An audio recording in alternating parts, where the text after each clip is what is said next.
I've had tremendous health struggles through my life. I was cancer patient, and they call me a cancer survivor. And that shame, she fell victim to cancer. Well, no. Big smack, she didn't look after her body.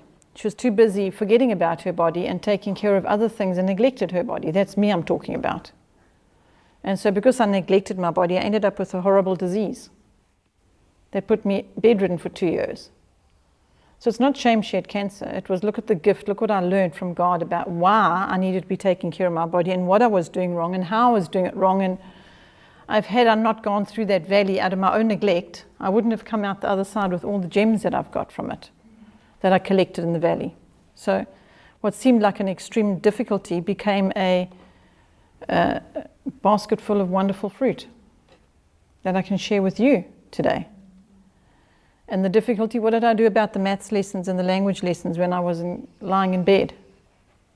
I read to my children. I read them the Word of God, and I told them about that. If the Lord takes mommy away to be with Him in heaven, then you need to know the following. Suddenly, my focus to teach them about Him was a very different matter to whether they got their guitar lessons or their soccer practice. You don't think about that when you're terminally ill. When your doctor tells you you've got 3 weeks to 3 months to live, what do you do with those 3 weeks and those 3 months?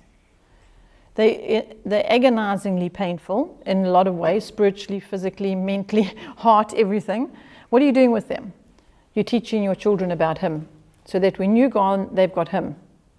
And He's put this ministry and us as a family through one valley after the next to teach us these very things that I'm telling you today, so that you don't rush off after in the wrong directions. You don't rush off after the things that are of no consequence or importance or value or anything to Him. To say to you that what matters to Him needs to matter to you too.